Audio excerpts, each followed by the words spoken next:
What's going on there, guys? We back with another one, and we got to talk a little bit about Chris Paul and the Golden State Warriors. Now, this clip of Draymond Green on Steven Jackson and Matt Barnes' podcast recently went viral again, saying that he really don't like Chris Paul at all, but he respects him, and said that Chris Paul really don't fool with Steph like that.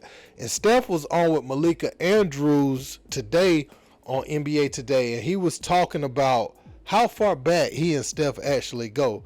You got to remember, Chris Paul was one of the first guards to reach out to Steph. You know, Steph coming out of Davidson, he was a phenomenal shooter, phenomenal scorer, but, you know, one of the concerns about the duration of his career and what level he would reach as a player was his strength and his durability. And rightfully so, because early on, we didn't know if Steph's ankles would hold up, but he got a lot stronger and stuff. But another thing to think about, too, if you were coming up in a certain time in North Carolina, you remember Chris Paul when he went viral with that 61-point game, him being one of the top 5-star recruit point guards in his class, you know. And remember, he wanted to go to Carolina, but they wanted him to walk on. That's why he ended up at Wake, because they had Raymond Felton at the time, who was a year older and was also top point guard in his class prior. But I mean, and it worked out. Carolina won the championship, but man, bringing in Chris Paul would have been big back then. I'd say all that to say Chris Paul was the guy out of the state of North Carolina, like born in North Carolina and raised in North Carolina, that all the other guards looked up to, whether it was Steph Curry, John Wall, any of the other guards that came after Chris looked up to Chris, because he went to Wake, did his thing, and became a superstar in the NBA. So he spoke about the nature of his relationship with Steph, and this is what he had to say. Let's check it out. I was talking with Michael Wilbon in preparation for this interview, who was involved in this process with your book. And he was telling me, you know, don't forget that Chris Paul is one of the first people to ever reach out to Steph Curry when he came into the league. Can you tell me about that? Me and Steph have known each other a long time, man. My wife was at his wedding. I think him and his wife was at our wedding, but we've known each other for a very, very long time, man. So I'm excited to get a chance to play alongside him. You know, Clay, Wig, Draymond, all them, man. They got a unbelievable organization, and that team is just, they've been playing together for a while, and they know what they're doing. Given your history with them, and I know you have such an appreciation for what they do on the floor, how have you had to recalibrate your thinking maybe about this group that was your adversary for so long? It happens around this league all the time. You know, it's probably the first time I've been in a situation like that. But when you get out there on the court with guys that are like-minded and love to play the game the same way that I love to, I'm excited about it. It's always a new process when you go into a new team. I've done it a number of times now, but I'm definitely excited about this because these guys know what it's all about. They've been there. They've won over and over again. So I'm glad to be a part of that process. You gave us one of the greatest memes ever, the fake laugh with your now head coach, Steve Kerr. Do you have to have a better poker face? Now, I have a terrible poker face, so I can't help you with that.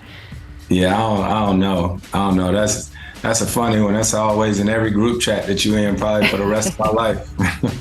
I can admit I have definitely used it in the group chat. So the moral of the story is Chris is fine with all the guys in 2023. I don't know when that Draymond clip was from, but obviously it must have been like shortly after that Houston time or something like that, when he was still on other teams trying to win a championship, you know.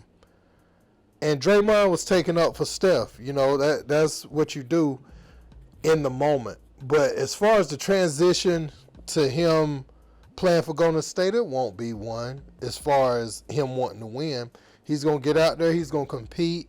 And in a lot of ways, I like the style of leadership that Chris Paul's going to bring. He has a voice that will resonate with, if they're able to bring back Kuminga and they're able to bring back some of the other younger talent. This actually would have been good for James Wiseman had he still been there. Someone who can run that P&R, get him some lobs, easy buckets like that. I think that's going to go a long way for the confidence of these younger players. Just his style of play, because Steph, his game isn't really like that. A lot of moving off the ball. Draymond, he facilitates, but Chris Paul can make a play for someone else. Like, with his dribble, with his penetration, with his overall skill set. Even though he's slowed down a little bit, he's not the player he used to be. He's still very crafty, very strong. And you think about the spacing that'll be on the floor with Golden State, I think it'll be lethal. Some people don't like this move, but I personally love it.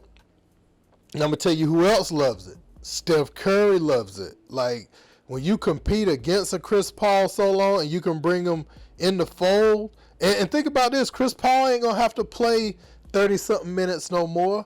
This will be great on his body for him to produce, bring you what he brings you, but bring it in smaller dosages. That way, when the playoffs roll around, if he don't have like this freak accident of an injury, or if his body isn't too worn down already, then he will be able to sustain that level of play throughout the postseason. And Chris Paul will be capable of beating teams in the playoffs on any given night if Steph, Clay, one of those other guys don't have it going, especially in a reduced role. So, I like it. And, as far as people saying, what about the history? Chris Paul is so much of a professional, and his mind is so much on winning. He knows the clock is ticking, that it's not going to be an issue. This might have been an issue back when he went to Houston or any time before that. Maybe that would have been a little bit of an issue back then. But right now, because Chris ain't going for, he's not trying to be a league MVP or all-star player no more, nothing like that. He's not vying for those things. I don't think he ever won MVP, but I'm just saying he's not going for those accolades of the highest level no more. He wants the title. Chris Paul is as decorated as any point guard without a ring probably can be. Didn't he lead the league in steals before? He's led the league in assists. He's doing all these things, right? So what's left on the resume? Why would he still be playing other than winning? So as far as how is he going to integrate himself in this team, I don't think that's much of a question. I just want to see how they continue to build a roster, because they still need a big. They still need I think they need someone to help with the scoring load. I don't think Klay Thompson he probably needs to drop down to a third or even fourth option at this point. But you're seeing more 8 for 26s than 11 for 23s from him these days. And so I feel like they don't need to continue to try to win the same way they've always won. Preserve him. Not that he can't have those nights, but he shouldn't be so heavily relied upon throughout the season and in the postseason to be the Klay that he was before the 2 injuries back to back. So, yeah, man, I want to know what you guys think about this in the comments, though. Don't forget to like, share, and subscribe. Until next time, peace.